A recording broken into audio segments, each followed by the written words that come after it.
Ever feel like your brain has a hamster wheel and the hamster just won't quit? You're replaying a conversation from yesterday, worrying about a meeting tomorrow, or dissecting a simple text message for hours. If this sounds familiar, you're not alone. This is overthinking, and it's something millions of us do. But what's actually happening in our brains when we get stuck in these thought loops? Let's dive into the psychology of overthinking, and, more importantly, figure out how to gently guide that hamster off its wheel. So, what is overthinking? Psychologists often break it down into two main categories: rumination and worry. Rumination is when you're endlessly chewing on past events. Think about that time you said something awkward at a party and you can't stop cringing, replaying it over and over. That's rumination. You're stuck in the past, often focusing on negative feelings like regret or sadness. On the other hand, worry is future-oriented. It's the what-if game. What if I fail the exam? What if I get stuck in traffic? What if my friends don't like the gift I bought them? Worrying involves a string of negative, catastrophic thoughts about things that haven't even happened. While a little bit of planning is good, chronic worrying can feel like you're living in a constant state of pre-disaster. At its core, overthinking often stems from a desire for control and certainty.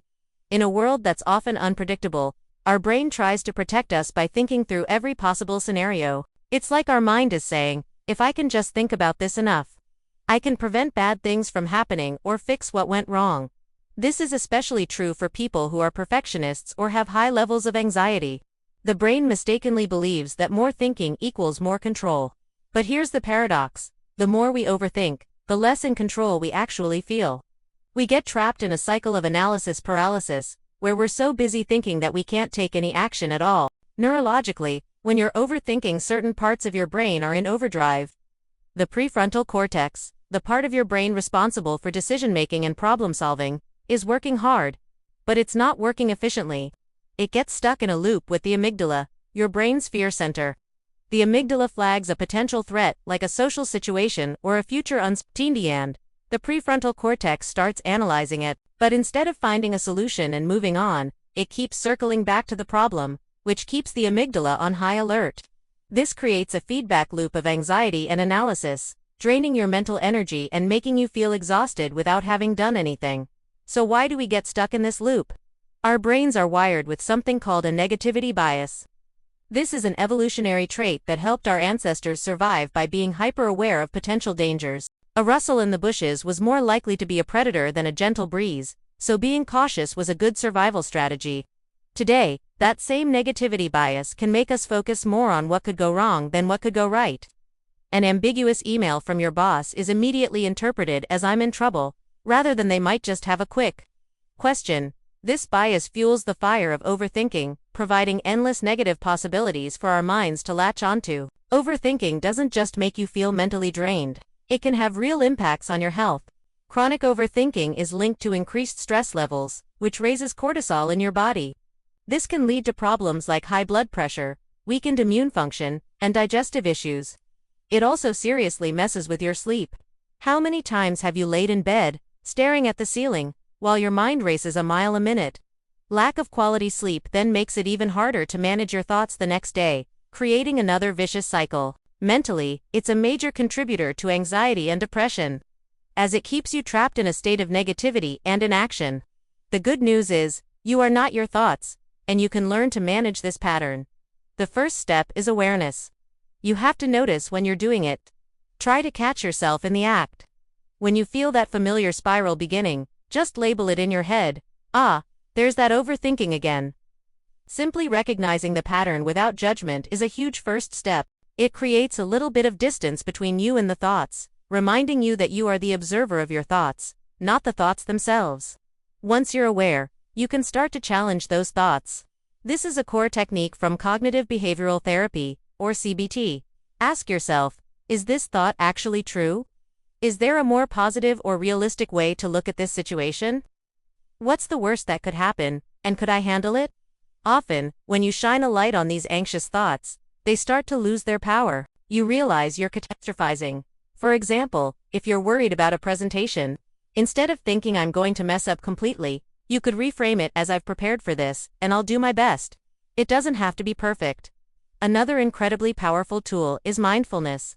Mindfulness is the practice of bringing your attention to the present moment. Overthinking pulls you into the past or the future, but the present is usually a pretty safe place to be. You can practice this by focusing on your breath.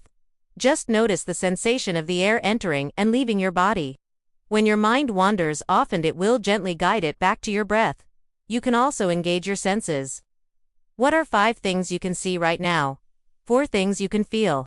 3 things you can hear. This technique, called grounding, anchors you in the here and now, interrupting the thought spiral. Getting out of your head and into your body is also a game changer. Go for a walk, do some stretching, dance around your living room, or hit the gym. Physical activity releases endorphins, which are natural mood boosters, and it forces your brain to focus on something else, like coordinating your movements. It's very hard to ruminate about a mistake you made last week. When you trying to hold a difficult yoga pose or running up a hill. Sometimes, the best way to stop overthinking is to schedule it. This might sound counterintuitive, but it works. Set aside 15 minutes a day as your designated worry time. During this time, you can let your brain go wild. Worry, ruminate, and overthink to your heart's content. But here's the rule. Once that time is up, you have to move on. If a worrying thought pops up outside of your worry time, jot it down and tell yourself, I'll think about that later. During my scheduled time. This gives you a sense of control and teaches your brain to contain these thoughts to a specific period. Finally, don't be afraid to talk it out. Share what's on your mind with a trusted friend, family member, or a therapist. Saying your worries out loud can often make them seem much smaller and less intimidating. Another person can offer a different perspective that you hadn't considered, helping you break free from your own mental echo chamber. If you find that overthinking is severely impacting your daily life and happiness, seeking professional help is a sign of strength. A therapist can provide you with personalized tools and strategies to manage your thoughts effectively. Breaking the habit of overthinking takes time and practice. It's like building a muscle. You won't be perfect at it overnight, and that's okay. The goal isn't to never have a negative or anxious thought again, that's impossible. The goal is to not let those thoughts take over and run the show. By practicing awareness, challenging your thoughts, staying present, and being kind to yourself, you can turn down the volume on that inner chatter and reclaim your peace of mind. You can guide that hamster off the wheel and let it have a well-deserved rest. Thanks so much for watching. If you found this helpful, give this video a like and subscribe for more content on psychology and well-being. What are your go-to strategies for stopping overthinking? Share them in the comments below. Take care.